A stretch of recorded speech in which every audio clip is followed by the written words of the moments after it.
նոր սարդարապաշտություն եւ մեզնի յուրաքանչյուրը պարտավոր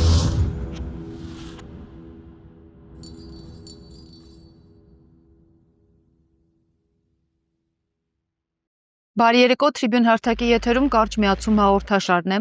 Ձեզ ենք ներկայացնում այս շաբաթվա ամենաշատ քննարկվող իրադարձությունները, ամենազավեշտալի տեղեկատվությունը։ Գնացինք։ Այսօր մեր հյուրն է ռազմական փորձագետ Հայկ Նահապետյանը։ Ողջույն, շնորհակալ եմ մեզ գալու համար, պարոն Նահապետյան։ Նախ մի քանի դրվագներ, այսպես ես թվարկեմ այս շաբաթվա զավեշտներից, որպեսզի կրկին համոզվենք, ինչ քաոսում ենք մենք հիմա իրականում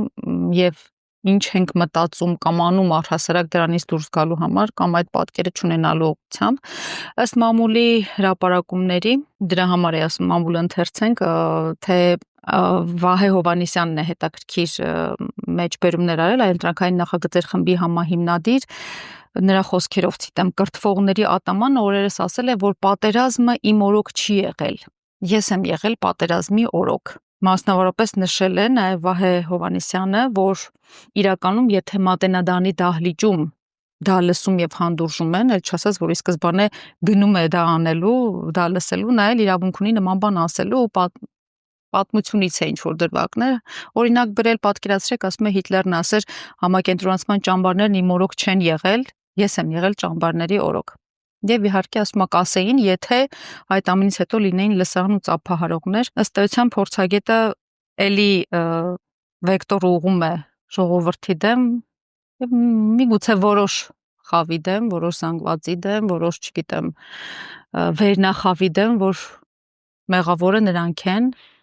այսինքն կա պահանջարկ, կա առաջարկ, այսինքն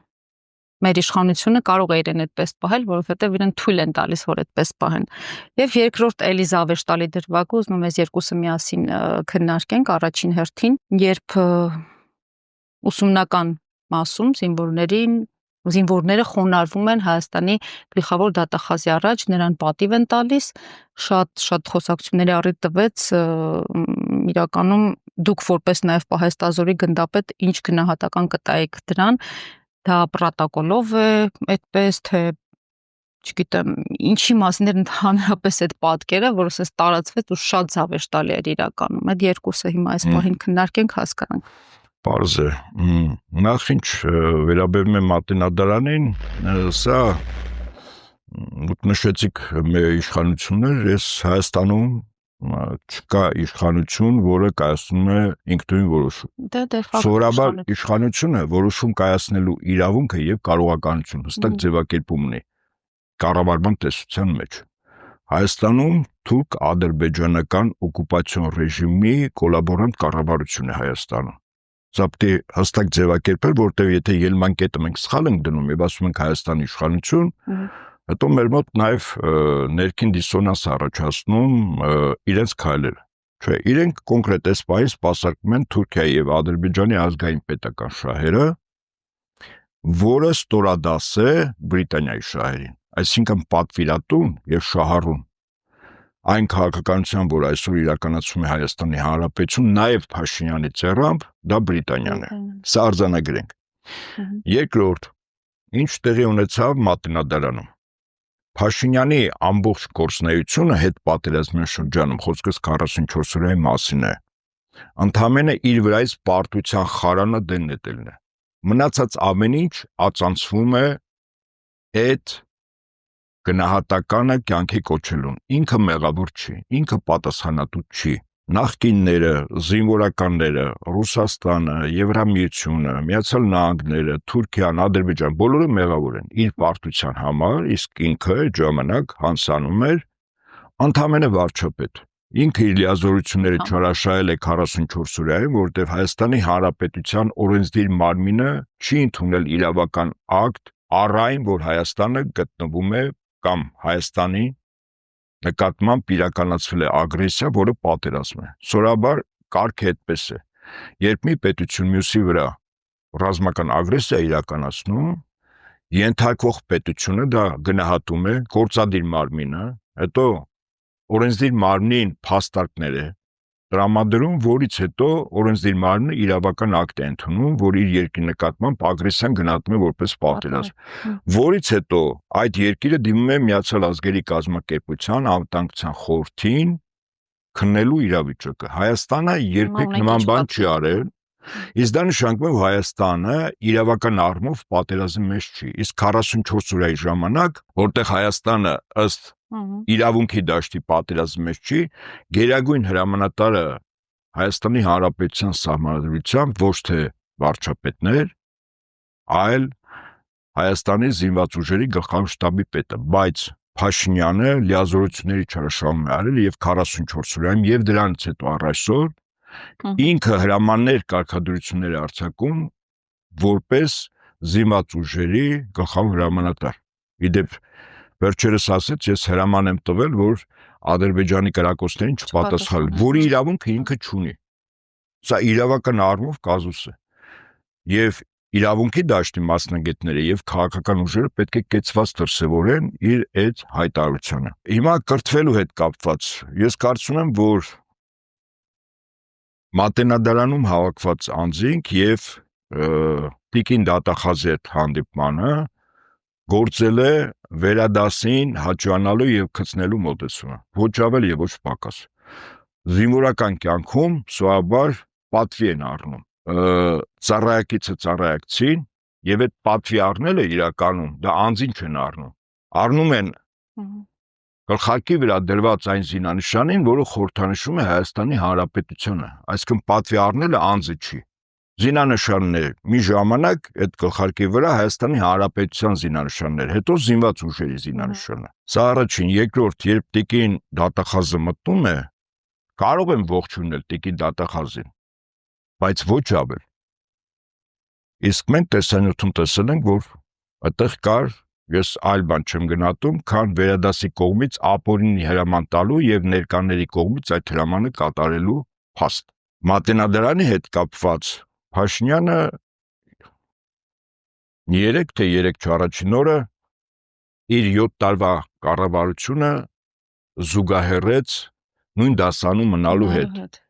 Գնահատելով, որ ինքը եւ կառավարության անդամները անկիրթ են, այսինքն տգետ են։ Սա իրականություն է ի սկզբանե։ Երբ իրավաբանը դառնում է կառավարության անդամ առողջապահության նախարար, որի մասնագետը չի, երբ մանկավարժ պատմաբանը դառնում է պաշտպանության նախարար, երբ մեկ օրում չծառայած ազգային անվտանգության ծառայության մարմիններում անձը դառնում է ԱԱԾ տնօրեն եւ այդպես շարունակ, սա նշանակում է, որ Հայաստանում կանխամտածված իրականացվում է կադրային քաղաքականություն, որտեղ պետական հաստատությունների ղեկավարները այո դիլետանտ են, չեն տիրապետում իրավիճակին, չունեն համապատասխան մասնագիտական կրթություն, աշխատանքային փորձ եւ ցույց տված արդյունքներ։ Ես այս թվարկումը պատահական չասեցի, նոր դրանից հետո նշանակում են կառավարության անդամներ կամ կառույցների ղեկավարներ որոշակի չափորոշիչների հիման վրա, այդ չափորոշիչները այլևս դուրս է դրված, չկա։ Ռուսները ժամանակին մի այսպիսի լավ ձևակերպում ունեին 1917 թվականի փետրվարին բրիտանական հատուկ ծառայությունների կողմից ցարական Ռուսաստանում իրականացած այսպես կոչված հեղափոխությամբ, երբ ասում էր, որ իրականում ովքեր են իշխանավորներ դարձել, իսկ գրյազիվ կնյազիա։ Այ հիմա Հայաստանում տիպիկ այդ վիճակն է։ Եվ ըստ այդմ, երբ Փաշինյանը իր 7 տարվա այսպես կոչված կառավարումը, իսկ իրականում ինքը չի կառավարել, որտեղ Հայաստանը ամբողջովին գտնվել է արտաքին կառավարման ներքո, որոշումները կայացվել են այլ պետությունների պետական ինստիտուտներում։ Փաշինյանը ընդհանրապես կատարել է այդ որոշումները։ Երբ ինքը զուգահեռում էր տգիտության հետ իր կառավարության անդամներին եւ իրեն, այո, առաջին հայացքից ինքը իրեն թիրախավորում էր, բայց սա ունի ենթատեքստ։ Իսկ ենթատեքստը կարծում եմ հետեւյալն է, որ բարձում է, քանի որ տգետ են եւ հիմա հայտնվել է մի անձ, որը իր զուգընկերն է կյանքի բերումով, ոչ ավել եւ ոչ բան։ Եվ այդ անձը պետք է հայ մտավորականությանը, որի մեջ մտնում է նաեւ զինվորականություն, գիտնականները, քաղաքական գործիչները, ինքը պետք է կրթի։ Սա եւս նպատակ չի, սա գործիք է։ Կարծում եմ նպատակը հետեւյալն է. մոտակա արտահերթ կամ հերթական խորհրդարանական ընտրություններին Փաշինյանը իր տիկնոջը պատրաստում է վարչապետի պաշտոնը փոխանցել տիկնոջը եւ այսպես երկուսով տանդեմով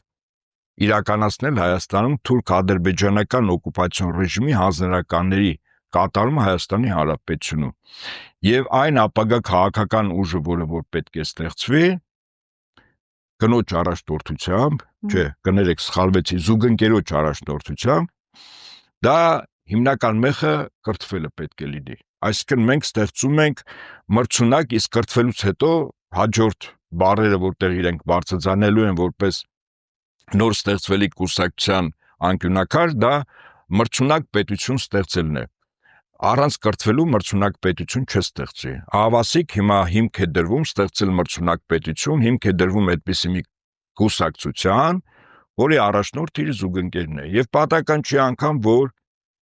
նույն մամուլում տեղեկատվություններ տարածվեցին, որ իշխանությունների հանդեպ որոշակի լոյալ գտնվող անձանց, լինեն քաղաքական գործիչներ, բիզնեսմեններ, բլոգերներ, Փաշինյանը եւ իր զուգընկերը հրավիրում են առանձնազրույցների կառավարության շենք։ Այսինքն ստեղծում են, այո, սա իրենք ստեղծում են որոշակի հող, ընտրում են մարդկանց, որոնք ապագայում պետք է դառնան շակերտներում կրթվելը, այսպես նպատակ է, կրթվելը մրցունակ պետություն ստեղծելու հիմքն է եւ այլն տարբեր ձևակերպումներով նոր կուսակցության կարգախոսները արդեն այո, իրենք ինքը աշճանաբար այնպես որ Փաշինյանը առանձնապես ված չի զգում, երբ իրեն հավուր պատշաճի մեր ժողովուրդը ճիշտ տեղին գնահատականներ է տալիս եւ ինքը իրեն տգետ անվանել այդ գնահատականների մեջ այնքան մեղմ է հետաբար պետք չի նայել այնպես ինչու ինքը իրեն տգետ անվանեց եւ կառավարության անդամներին։ Իդեպ ասեմ ձեզ, երբ կառավարության անդամներին տգետ է ասում, ինքը նաեւ հող է նախապատրաստում այդ տգետներին ուղարկել տուն, ուղղակի ցրել կառավարություն, որտեղ տգետները։ Այսինքն ամեն դեպքում արտահերթի կարող է արտահերթ լինի, կարող է հերթական, բայց ինքը հող է նախապատրաստում այս ամեն ինչի համար, այո։ Երկու զուգընկերներով պետք է դառնան Հայաստանում ընտրություններից հետո այն քաղաքական ուժը, դա քաղպայմանագիրը չի, որտեղ այնուամենայնիվ 44 օրյա պարտությունը նաև քաղպայմանագիրն է կրում, իսկ նորմալ իշխանությունները եթե Հայաստանում ձևավորվեն, կարծեմ առաջին գործերից մեկը քաղպայմանագիրը օրենքից դուրս դնելն է, այդ կուսակցության նկատմամբ քրեական գործ հարուցել եւ բոլոր պատասխանատուները, որոնց գործունեության հետևանքով մենք ունեցանք հայնիկի կորուստ, անվտանգության լրջագույն սպառնալիքներ, այդ կուսակցության ղեկավար կազմը պետք է դատվի, ուղղակի օրենքի ուժով, ոչ թե հասկացություններով, սուբյեկտիվ ընկալումներով, օրենքի ուժով իրենք պետք է դատվեն եւ այդ կուսակցությունը պետք է դուրս դրվի օրենքից։ Այդպես։ Սա այն պատասխանը իրենց կրթվելու կուսակցությանը։ Աննա Հապետյան, մամուլում էլի անդրադառնանք էլի այսօր առավոտյան մամուլի գրածներից մեկին, որ մայիսի 9-ի շքերթից հետո, տոնական արարողակարգից հետո, կարծես թե եռակողմ հանդիպում է նախատեսված Պուտին, Ալիև, Փաշինյան եւ հենց այնտեղ էլ որոշվելու է այստեղ հռչակ խաղաղության բանակցությունների ավարտը արդեն հռչակած խաղաղության համաձայնագրի այսպես կոչված ստորագրելու վայրը, որը էլի նշում են, որ Ալմաթան է լինելու, քանի որ ի սկզբանե հենց Ալմաթայի հռչակագրի հիման վրա են բանակցությունները ընթացել։ Դուք տեղյակ եք եւ արդյոք հնարավոր է նման բան, չնայած յուրաքանչյուր նման հանդիպումների ժամանակ, նման արարողակարգերի ժամանակ մենք ենթադրում ենք, որ պարտադիր պետք է եռակողմ հանդիպում լինի։ Իդեպ նաեւ այս պահին Թուրքիայում է չէ հանդիպում տեղի ունեն Մարկոս նախարար Արադ Միրզոյանն այնտեղ է եւ Անտալիայի այդ վեհաժողովին է մասնակցում, բայց այնտեղ Ադրբեջանը մասնակցում է Ալիևի պաշտոնական դեմքով, մենք Մարկոս նախարարի։ Գիտեք, եթե գնահատենք օրվա իրավիճակը, աշխարհաքաղաքական զարգացումները, որ տեղի ունենում, այս զարգացումները իրենց մեջ չեն ներառում կոնկրետ օր եւ հանդիպման ձևաչափ, որով կարևորագույն թնջուկ պետք է լուծվի։ Այսինքն մայիսի 9-ը, այո, միգուցե ինչ որ մի վիճակ է, որտեղ եւ խորհրդանշական է բնականաբար էլի։ Այդ դեպքում փաստորեն Հայաստանը դուրս է գալիս մայիսի 9-ին, եթե ինչ որ բան պարտավորվում է ստորագրել եւ Ալիևը համաձայնվում է, մենք դուրս են գալիս ըստ Ալիևի որպես ֆաշիստական պետություն, որը պարտություն է կրել եւ մայիսի 9-ը ինքը խորհրդանիշ է հաղթանակի։ իսկ հաղթող կողմը Ադրբեջանն է։ Սա կարծում էականը դա չի։ Էականը այն է, որ այսպես կոչված խաղաղության պայմանագրի կետերը, որից երկուսի մասին մենք իրազեկենք, մնացած 15-ի մասին դա գաղտնիության, այսպես քողի ներքո է, Փաշինյանը արեց քայլ, որով ստիպեց մեր ժողովրդին, մեր երկրի քաղաքացիներին ընդունել կապիտուլյացիոն պայմանագիր։ Եթե ուշադրություն դարձնենք 2020-ին նոյեմբերի 9-ի եւ դրանից հետո կնքված 3 երակողմ հայտարարությունները, որը միակ իրավական փաստաթուղթն է Հայաստանի եւ Ադրբեջանի միջև հարաբերությունների կարգավորման, չկա Ալևի կողմից շուրջ 2 տարի բարձրացրած որևիցե պահանջ, այդ թվում ռազմական տուգանք կոնտրիբուցիա, փոխհատուցում, ռեպարացիա, 300,000 փախստականների վերադարձ, անկախության հռչակագրից հրաժարում, Արցախի ինքնապաշտպանական մարտերին մասնակցած անձանց նկատմամբ քրեական հետապնդման իրականացում, Հայաստանի կողմից միջազգային ացաններում հայցերից հետ կանգնել հրաժարում, չկա այս բոլորը։ Այդ դեպքում հարց է առաջանում, ինչու Փաշինյանը հրաժարվեց մի փաստաթղթից եւ ածանցվող եւս 3 փաստաթղթից, որտեղ ալև այս պահանջները չկա։ Ես ասում ցանկացած նոր իշխանություն, ուղղակի առաջին գործը նայելն է, որ ինքը հայտարարել է, որ նոյեմբերի 9-ի փաստաթուղթն է հիմքը երրակողմը եւ դրանից ածանցվող եւս 3 երրակողմ, որտեղ ալևի բոլոր պահանջները ուղղակի ջրվելու են։ Հիմա Փաշինյանը ինչ է անում, որտեղ ես իմ խոսքի սկզբում ասի, Փաշինյանը ներկայացնում է թուրք-ադրբեջանական օկուպացիոն ռեժիմի կոլաբորանտ կառավարություն, այսինքն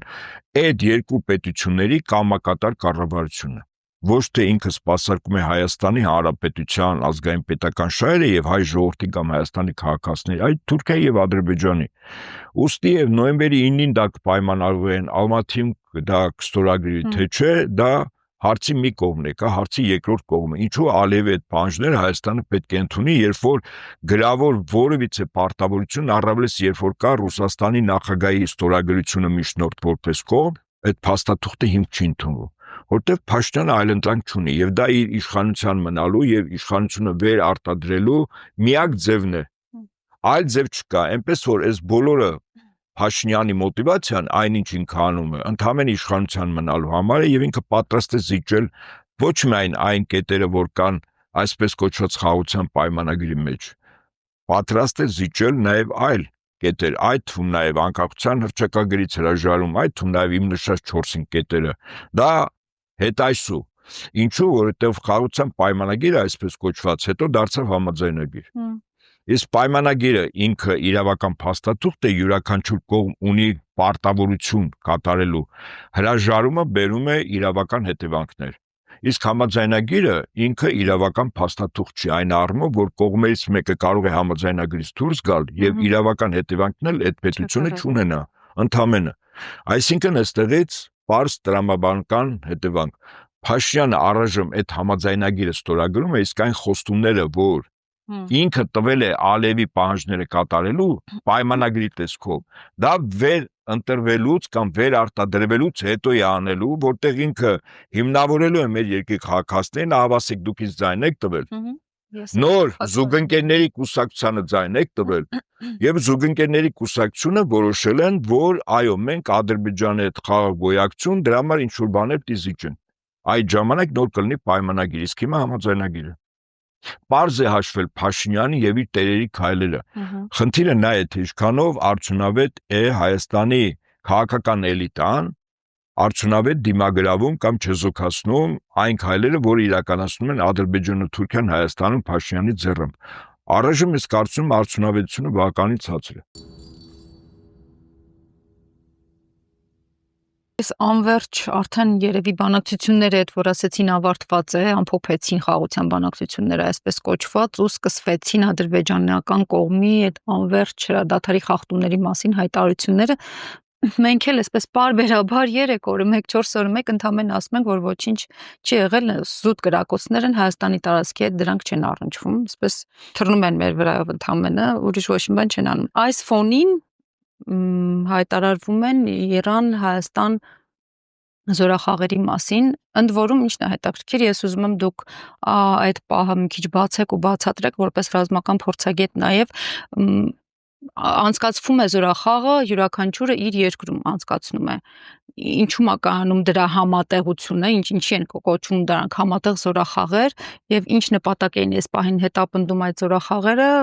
չհաշվանք մնացած Զանգեզուրի միջանցքը ու մնացած այն ինչ որ գիտենք մենք Իրանի հետ կապված ունենք տարածաշրջանի Նեփթունջուկը։ Բարի, նախ կրակոցների վերաբերյալ արդեն 3-րդ շաբաթն է, շուտով կլինի 4-րդ շաբաթը, այ մեկ ամիսը կլրանա, երբ ադրբեջանական կողմը տարածում է ապատեղեկատվություն։ Սովորաբար ինչ նպատակի հետապնդում։ Նվազագույնը 2 կարևոր նպատակ։ Առաջին, տեղի հայ-ադրբեջանական շփման գծի հայկական բնակավայրի բնակիչների վրա հոգեբանական լրջագույն ազդեցություն է։ Մարդիկ 24 ժամը 7 օր յուրաքանչյուր շաբաթ ապրում են այդ հոգեվիճակով։ Եվ եթե դրան էլ ավելացնենք, որ Հայաստանի վարչապետի պարտականությունը կատարող անձը հրապարակ ավելուր մեր երկրի քաղաքացիները ասում են, որ ադրբեջանական կրակոցներին մենք չենք պատասխանում, սա շատ ավելի վտանգավոր է մեր երկրի քաղաքացիների համար, քան այդ կրակոցները, որտեղ Փաշինյանը ասում է, եթե Ադրբեջանը գործողություն անի, մենք չենք պատասխանելու։ Պատկերացեք սահմանամերձ բնակարանում ապրող մարդու հոգեբանությունը։ Եթե ինքը զգա, որ պետությունը կանգնած է, սահմանները ամուր պահված են, եթե այնուամենայնիվ ռազմական գործողություն լինի,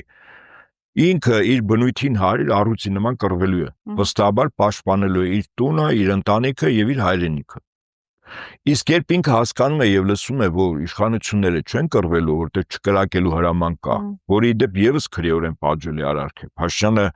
ոչ միայն որպես վարչապետ իրավունք չուներ նման կարգադրություն կամ հրաման արձակելու, այլև չկրակելը ինքը մի շարք իրավական ակտերին զինվորական դեմ է, ինչու որտեղ սահմանում նրանք ովքեր կանգնած են մարտական հերթապահության իրենք իրականացնում են պահպանություն։ Հակառակորդի ագրեսիայի դեպքում մարտական հենակետի ավագը որոշում է կայացնում պահպանությունից անցնել պաշտպանության առանց վերադասից թույլտվություն հարցնելու եւ կրակ արձակել։ Այստեղ Փաշինյանը բացառապես որևէ կապ չունի։ Իսկ հիմա Փաշինյանը ապօրինի հրաման է տալիս, ասում է չէ, դուք մարտական կանոնագրքերով մի շարք հրամաններով իրավական ակտերով ձեզ տրված լիազորությունները մի կատարեք, որտեղ ես եմ ասում։ Սա առաջին ինչ Ադրբեջանը փորձում է կրակոցներով եւ երկրորդ ամենակարևորը ցանկացած ռազմական ագրեսիայից առաջ ագրեսոր պետությունը փորձում է քարոզչական դաշտում ստեղծել հող, որ ինքը ոչ թե ագրեսոր է, այլ ինքը տուժող կողմն է եւ ինքը ստիպված դիմել է ինքնապաշտպանության կամ հասել է կանխարգելի չարված։ Ալևս երկու նվազագույն խնդիրը այդ մեկ ամիս տևող կրակոցների հետ կապված նման խնդիր է դրել եւ իրականացնում է։ Հիմա ինչ վերաբերվում է Հայաստանի եւ Իրանի միջև զորավարությունը, ես մի փոքր այլ մոտեցում ունեմ։ Ես կարծում եմ զորավարությունը համապատրաստի է ծնվել։ Դա պլանավորած չի եղել։ Ինչու՞, որովհետև երկու պետությունները անկախ նրանից դա Հայաստանն է, թե Իրանը, թե այլ երկու պետություն, երբ իրականացնում են զորավարություն, դրանց մասին վաղօրոք միջազգային մի շարք կառույցներ կան, նրանց իրազեկում են, ինչու՞, որ զորավարություն անցկացնող երկու պետությունները երրորդ պետության համար չդիտվեն որպես պոտենցիալ վտանգ, որտեղ այդ ժամանակ տրվում է նաև զորավարությունների անցկացման ժամկետը, ներգրաված անձնակազմի քանակը, սպառազինությունը, զորավարությունների նպատակը եւ ամենակարևորը զորավարությունը կրակային է լինելու, թե ոչ։ Նման որևիցե հայտարարություն չի արվել Հայաստանի եւ Իրանի միջև իրականացվող զորավարությունների։ Չի եղել նման բան։ Այնպես որ ես գնահատում եմ, որ սա համապատրաստից է, այսինքն վաղօրոք պլանավորած չի եղել անցյալ տարի եւ այս տարի սահմանում արվել է։ Իսկ ինչու է նման բան անում։ Ընդ որում Հայաստանը իր տարածքում Ադրբեջանն իր։ Սա փոխգործակցության զորավարժություն է։ Ուշադրություն դարձրեք, հայկական կողմը պաշտոնապես պաշտպանության նախարարություն հայտարարություն տարածեց առայն, որ դա հավանական ահաբեկչական խմբավորումների դեմ է։ Հիմա հարց. այս տարածաշրջանում կոնկրետ Հայաստանի եւ Իրանի սահմանում ինչ ահաբեկչական խմբավորումներ կան։ Ինչ որ բան շփոթել են երևի տղաները, երևի մեզ Սիրիայի տեմն է դրել։ Այսինքն որևիցե ահաբեկչական խմբավորում առավելևս հավանական չկա։ Իսկ ինչ կա, այսինքն ինչու սահմանում սահմանապահ զորքերը Հայաստանի եւ Իրանի, որոնք իրականացնում են սահմանի պահպանություն, իրենց պահպանությանը օժանդակում են զինված ուժեր, որոնք պետք է իրականացնեն պաշտպանություն։ Իսկ ումից պաշտպանություն։ Բնականաբար միայն Ադրբեջանից։ Այսինքն Ադրբեջանը ամենայն հավանականությամբ կարող է իրականացնել հարձակում։ Եվ Հայաստանի եւ Իրանի զինված ուժերի զորքերի ստորաբաժանումների ներկայությունը սահմանում իրականում զորավարությունների ավանդակ, դա որոշակի կանխարգելիչ քայլ է։ Ես մի փոքր ավելի հեռու գնամ։ Ես ենթադրում եմ, որ տեղի ունեցել Ադրբեջանի կողմից Հայաստանի Հանրապետության տարածքի ներթափանցման փորձ, նաև կորուստներով։ Մեկ շաբաթ առաջ ադրբեջանական կողմը մի քանի օր պարբերաբար հաղորդագրություններ տարածում առայն, որ իրենք ականների պայթյունից ունեն զինվորականներ, հետո տվեցին քաղաքացիական անձինք։ Ես կարող եմ ենթադրել, որ դիվերսիոն հետախուզական խմբեր են մտել Հայաստանի Հանրապետության տարածք հենց այդ հատվածով։ Մի խումբը ամենայն հավանականությամբ հայտնվել է ականապատած դաշտում, եղել են պայթյուններ, դրանք որպես վիրավորներ հետո հետ են տարվել։ Գնահատելով եւ իրանական կողմը եւ հայկական կողմը, որ դիվերսիոն հետախուզական խմբերը սովորաբար, եթե դիվերսիա չեն անում, ապա զուտ հետախուզության նպատակը ականապատած դաշտերի բացահայտում, մեր կրակային հզորության, անձնակազմի զինտեխնիկայի բացահայտում, ճեղքման հնարավորությունների բացահայտում եւ արձանագրում, ինչու՞ չէ նաեւ մեր զինծառայողների համար արահետները ականապատում, եթե նրանք դա բացահայտում են, կարող են նաև ականապատել եւ հետո վերադարձ։ Ամենայն հավանականությամբ նրանց խմբերը աշխատել են մեր տարածքում, որի վերաբերյալ բնականաբար հայկական եւ իրանական կողմը իմացել են, հասկացել են, որ դա նման գործողությունը ինքը նախորդում է ռազմական ուղակի հարձակման եւ ահավասիկ զորավարություններ եւ սահմանում կոնկրետ մեղրի ուղությամբ Իրանի սահմանում եւ Իրանի եւ Հայաստանի կողմ այս պահին զինված ուժեր կան։ Այսինքն դրանք նաեւ բացի զորավարություններ իրեն կանխարգելող գործիք են Ադրբեջանի կողմից հավանական թափանցման համար Հայաստանի տարածք եւ Իրանի Իսլամական Հանրապետության տարածք։ Կարծում եմ զորավարությունը բուն նպատակ հենց դա է։ Տեսեք, հենց այդ նույն զորավարությունների, այսինքն այդ օրերին ընթանում էր կոնֆերանս Ադրբեջանում ու հենց այդ ժամանակ Ալիևը հայտարարեց, որ իրենք շրջանցիկ ինչ որ ավտոճանապարհ են արդեն կառուցում Իրանի հետ համատեղ եւ այս պարագայում այնպես մի տեսակ են մանկական բանել կարեն համ ցինիզմ, համ չգիտեմ չարաճություն, Հայաստանը կհայտնվի փակուղում, այսպիսի տողեր հնչեցին, որ դե գնացեք ու ձեր գլխի ճարը տեսեք, նմաներ այդ արտահայտությանը էլի իրականում։ Գիտեք, եթե նայենք Ադրբեջանի պետական շահերի տեսանկյունից, իսկապես Իրանի հետ կամ Ռուսաստանի հյուսիս-հարավ միջանցքը, որ անցնում է երկու ճանապարհը Ադրբեջանով դեպի Իրանին կապող, այո, Ադրբեջանին ձեռք տալիս է, որ Հայաստանը մնա ամբողջովին շրջափակման մեջ։ Ճանապարհը շրջանցի Հայաստանը։ Դա Ադրբեջանի տեսանկյունից, բայց Զանգեզուրի միջանցքը դա առաջին հերթին ոչ այդքան Ադրբեջանի եւ անգամ Թուրքիային է պետք, որքան Բրիտանիային, որովհետեւ բրիտանա-թուրքական թուրանը կյանքի կոչելու համար այդ միջանցքը կենսական է, այսինքն թուրքական աշխարհը գնահատենք այսպես, հա, Լիբիայից, Սիրիայից, Իրաքից, Թուրքիայից, դեպի Ադրբեջան, Ադրբեջանով դեպի Միջինասիական Հանրապետություն, ներառյալ նաև Չինաստանի արևմուտքում գտնվող եւ Ղազախստանի սահմանին գտնվող Սինձին-Ույգուրյան ինքնավար մարզ, որը թուրքեր են ապրում այդտեղ, ուйգուրներ այսպես ասենք, իրենք թուրքական ծագում ունեն, այդ թուրքական աշխարհի ցամաքային սահմաններով պետությունների մեկ միասնական ամբողջություն լինելու համար սեպի նման խրված մեկ տարածք կա։ Դա Սյունիքի միջանցքն է, կամ Զանգեզուրի, ինչպես Ալևն է ասում։ Հետեւաբար պրոյեկտը բրիտանա-թուրքական, դա ադրբեջանական չի։ Բրիտանա-թուրքական պրոյեկտը Թուրանը, դա առաջին հերթին Բրիտանիայի պատվերն է եւ ըստ այդմ իրենց է պետք, որ այս միջանցքը տրվի Ադրբեջանին որպես թուրքական աշխարհի մի բաղադրիչ։ Իսկ ինչ վերաբերում է Ալիևին, այո, Ալիևը սկզբունքորեն ճիշտ է, այո, իր խնդիրը Հայաստանին տնտեսապես շրջափակելն է, հաշվի առեք, որ Տավուշում մենք տվեցինք տարածքներ բարձունքներ, որտեղ անհրաժեշտության դեպքում մենք Վրաստանից դյուրին կերպով կարող ենք կտրվել, այսինքն Հայաստանը ամբողջովին օղակի մեջ չէ կտրվում, առնում, Վրաստանից այդպես են փակում, այս միջանցքով Իրանից են կտրվում եւ մեր երկու հարևան ոչ բարեկամ Ադրբեջանի եւ Թուրքիայի բարեհաճության կամ ողորմածությանը պետք է ակնկալենք, թե մեր հետ ինչ է կատարվելու։ Ուստի նորից եմ ասում, այսօր Փաշինյանը մեր ժողովրդի առաջ դրել է հետեւյալ ընտրությունը, այլ ճիշտ ինքը չի դրել, բայց իր ձեռամբ այդ ընտրությունը փոխանցում։ Կամ մենք դառնալու ենք Իրան, Ռուսաստան, իսկ ավելի մեծ պրոյեկտով BRICS-ի միավոր, կամ թուրքական աշխարհի մաս։ Թող մեր ժողովուրդը ընտրի, որտեղ թուրքական աշխարհի մաս նշանակում է, որ նախ Հայաստանը չի լինի այդ 29743-ը, վստահաբար եմ ասում, շատ ավելի քիչ է լինելու, եւ որի վերաբերյալ հավակնություն ցուցաբերող ալևը երբևէ չէր սեթևետում այդ մտքերը բարձրացնելու համար, առայց որ Երևանն է ինքը համարում Ադրբեջանի մաս։ Իսկ եթե մենք դառնում ենք BRICS-ի անդամ եւ Իրանով Սահմանակից ենք լինում BRICS անդամ պետության, թեև Ռուսաստանը մենք ռազմավարական դաշնակից ենք, բայց ցամաքային ուղղակի սահման չունենք, իսկ Իրանով մենք ունենալու ենք։